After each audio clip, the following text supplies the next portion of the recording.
14 अगस्त 2016 की रात मालदा की उस सुनसान सड़क पर खड़ा वो ट्रक सिर्फ एक वाहन नहीं था, बल्कि एक ऐसी कहानी की शुरुआत थी जिसे सुनकर रोंगटे खड़े हो जाते हैं।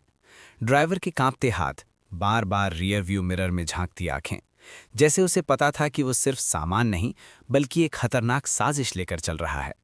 ट्रक के पीछे रखी सब्जियों की बोरियों के नीचे छुपा था 10 करोड़ रुपए का जहर, नकली नोटों का जहर। लेकिन ये कहानी उस रात से शुरू नहीं होती।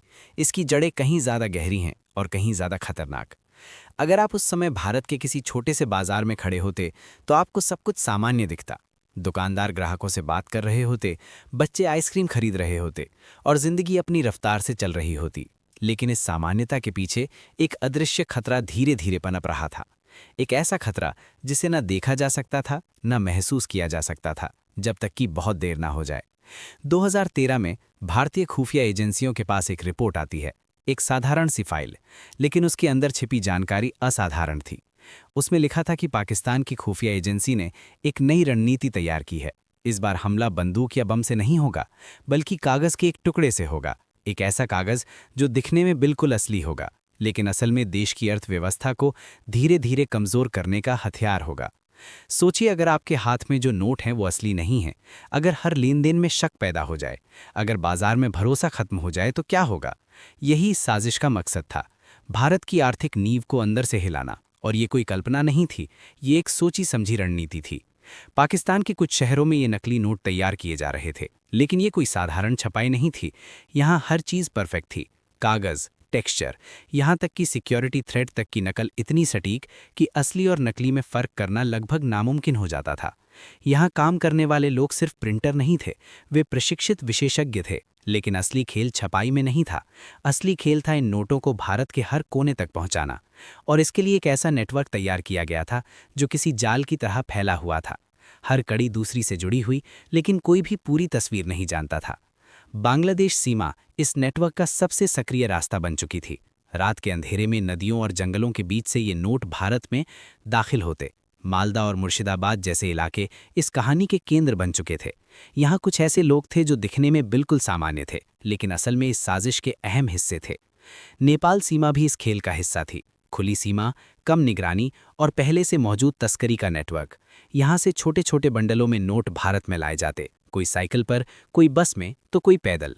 और जब बाकी रास्ते बंद हो जाते तो समुद्र रास्ता बन जाता। गुजरात और महाराष्ट्र के तटीय इलाकों से छोटी नावों के जरिए ये नकली करेंसी देश में पहुंचती। हर रास्ता, हर तरीका, बस एक ही मकसद के लिए। लेकिन इस पूरे नेटवर्क के ऊपर कोई था, एक ऐसा शख्स जिसे कोई ठीक से नहीं जानता था। सिर्फ एक नाम था, मास्टर। वो कौन था, कहाँ था, ये किसी को नहीं पता था, और यही उसकी सबसे बड़ी ताकत थी। इसी बीच जांच एजेंसियों ने इस नेटवर्क को तोड़ने का जिम्मा उठाया, लेकिन ये आसान नहीं था। हर बार जब कोई छोटा तस्कर पकड़ा जाता, वो सिर्फ इतना ही जानता था कि उसे कहाँ से नोट लेने हैं और कहाँ पहुँचाने हैं। उसके ऊपर कौन है ये उसे भी नहीं पता होता था। फिर 2015 में एक छोटी सी घटना होती है जो आगे चलकर इस पूरे नेटवर्क को हिला देती है। बिहार के दरभंगा में एक दुकानदार एक नोट को लेकर शक करता है। देखने में वो नोट बिल्कुल सही था, लेकिन उसमें कुछ अजीब था। जांच में पता चला वो नकली है, और बेहद खतरनाक स्तर का नकली। जब वो नोट जांच एजेंसी तक पहुंचा तो उसके सीरियल नंबर को ट्रैक किया गया, और यहीं से कहानी में पहला बड़ा मोड़ आया। वही पैटर्न देश के अलग अलग हिस्सों में भी मिल रहा था, जैसे कोई अदृश्य धागा सबको जोड़ रहा हो। अब साफ था, ये कोई छोटी मोटी तस्करी नहीं, बल्कि एक संगठित हमला है। इसके बाद शुरू होती है असली जांच। फोन कॉल्स, बैंक खातों और हर संदिग्ध गतिविधि पर नजर। महीनों तक ये काम चुपचाप चलता है, और फिर एक नाम सामने आता है, रफ़ीकुल इस्लाम। एक साधारण व्यापारी, लेकिन उसके पीछे एक बड़ा नेटवर्क छिपा था। लेकिन उसे तुरंत गिरफ्तार नहीं किया गया, क्योंकि मकसद सिर्फ एक आदमी को पकड़ना नहीं था, पूरे जाल को पकड़ना था।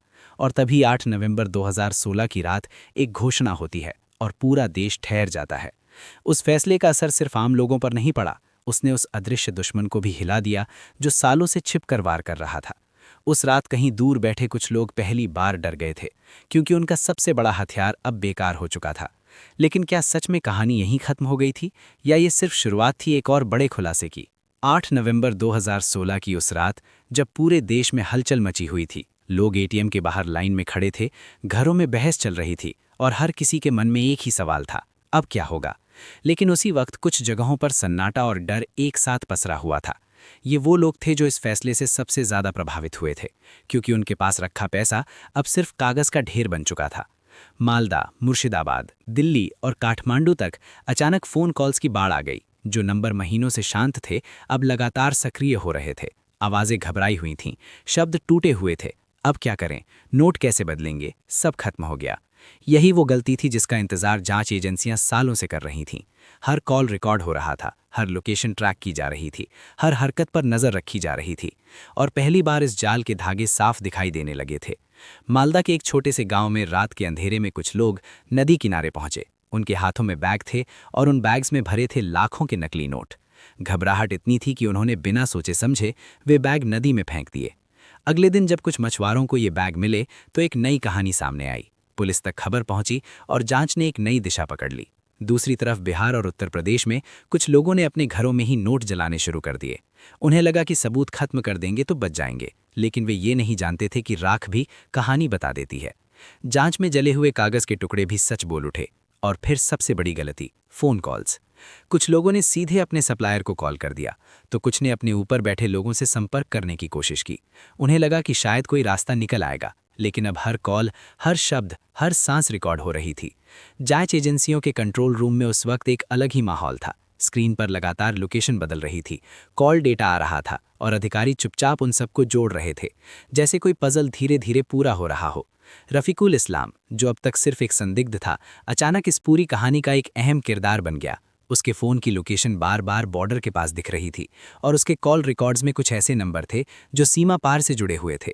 लेकिन असली चौंकाने वाली बात तब सामने आई जब एक नंबर बार बार सामने आने लगा और उसका स्रोत था दिल्ली। दिल्ली, जहां हर दिन लाखों लोग आते जाते हैं, जहां भीड़ में छिपना सबसे आसान होता है। अब जांच की दिशा यही मुड़ चुकी थी।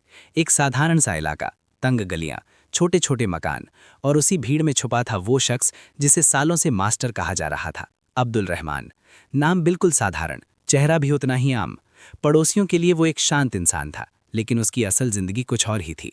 उसके पास 3 अलग अलग पहचान थीं, 3 नाम, 3 पते और 3 अलग अलग कहानियां। एक पहचान में वो व्यापारी था, दूसरी में कारोबारी और तीसरी में एक आम नागरिक। लेकिन इन चेहरों के पीछे छुपा था एक ऐसा दिमाग जो पूरे नेटवर्क को नियंत्रित कर रहा था। उसकी निगरानी शुरू हुई। हर दिन, हर मूवमेंट, हर कॉल सब रिकॉर्ड किया जाने लगा और धीरे धीरे तस्वीर साफ होने लगी। वो सिर्फ एक ऑपरेटर नहीं था, वो इस पूरे नेटवर्क का भारत में सबसे बड़ा कनेक्शन था। सीमा पार से आने वाले नोट अलग अलग रास्तों से होकर देश के कोनों तक पहुंचते थे और ये पूरा सिस्टम उसके इशारों पर चलता था। उसके पास एक कोड में लिखी डायरी थी, जिसमें नाम नहीं, नंबर थे, जगह नहीं, संकेत थे। ये सिर्फ एक डायरी नहीं थी, ये एक पूरी अंडरग्राउंड अर्थव्यवस्था का नक्शा था। लेकिन फैसला लिया गया अभी नहीं, क्योंकि अगर उसे उसी समय पकड़ लिया जाता तो बाकी नेटवर्क गायब हो जाता। उन्हें पूरा जाल पकड़ना था, सिर्फ एक आदमी नहीं। इसके बाद शुरू हुई सबसे बड़ी तैयारी। करीब 6 हफ्तों तक हर चीज़ की योजना बनाई गई, हर लक्ष्य की पूरी जानकारी जुटाई गई। इस ऑपरेशन का नाम रखा गया ऑपरेशन क्लीन स्वीप। दिसंबर 2016, रात के 2 बजे, पूरा देश सो रहा था, लेकिन कुछ दरवाजों पर दस्तक होने वाली थी। मालदा, मुर्शिदाबाद, दिल्ली, लखनऊ, कोलकाता। जैसे ही टीम अंदर दाखिल हुई, कमरे में धुआं फैला हुआ था, जले हुए कागज की गंध, बिखरे हुए टुकड़े, और बीच में खड़ा अब्दुल रहमान। उसके हाथ में आधा जला हुआ डायरी का पन्ना था। उसकी आंखों में डर नहीं था, बल्कि एक अजीब सा सन्नाटा था, जैसे उसे पता हो कि खेल खत्म हो चुका है। लेकिन सच ये था, खेल अभी खत्म नहीं हुआ था। घर की तलाशी शुरू हुई, एक एक कोना खंगाला गया, अलमारी, बिस्तर, दीवारों के पीछे तक। और जो सामने आया, उसने इस केस को और भी गहरा बना दिया। 11 लाख के नकली नोट, बिल्कुल नए, 2 मोबाइल फ़ोन, जिनमें से एक में सिर्फ एन्क्रिप्टेड मैसेजिंग ऐप्स थे, एक बांग्लादेशी सिम कार्ड और 3 अलग अलग आइडेंटिटी कार्ड्स। लेकिन सबसे अहम थी वो डायरी, जो आधी जल चुकी थी, फिर भी जिंदा थी। उसके बचे हुए पन्नों में छुपा था इस पूरे नेटवर्क का राज। फॉरेंसिक टीम ने उन टुकड़ों को जोड़ा, कोड्स को समझा, और जो सामने आया वो सिर्फ चौंकाने वाला नहीं, बल्कि डराने वाला था। पिछले 5 सालों में इस नेटवर्क ने करीब 70 करोड़ के नकली नोट देश में फैलाए थे। ये सिर्फ एक आंकड़ा नहीं था, ये उन लाखों लोगों की मेहनत थी जो बिना जाने ठगे गए। एक दुकानदार, एक किसान, एक रिक्शा चालक, जिनकी कमाई सिर्फ कागज बनकर रह गई। ये सिर्फ आर्थिक नुकसान नहीं था, ये भरोसे का नुकसान था। और जब भरोसा टूटता है तो देश अंदर से कमज़ोर हो जाता है। पूछताछ शुरू हुई, कुछ चुप रहे, कुछ टूट गए, और जो सबूत जुटाए गए, चार्जशीटें तैयार हुईं और केस अदालत में पहुंचा। अब्दुल रहमान कड़घरे में खड़ा था। उसके खिलाफ गंभीर धाराओं में मुकदमा चला। हर सबूत पेश किया गया, कॉल रिकॉर्ड, लेन देन और वो डायरी। सालों तक केस चला और फिर 2019 में फैसला आया। अब्दुल रहमान दोषी पाया गया, सजा आजीवन कारावास। उसके साथ जुड़े बाकी लोगों को भी अलग अलग सजा मिली। कानून ने अपना काम किया, लेकिन क्या कहानी यहीं खत्म हो गई? शायद नहीं, क्योंकि साजिशें कभी खत्म नहीं होती। अगर आपको वीडियो पसंद आया हो तो लाइक ज़रूर करें और ऐसे ही वीडियो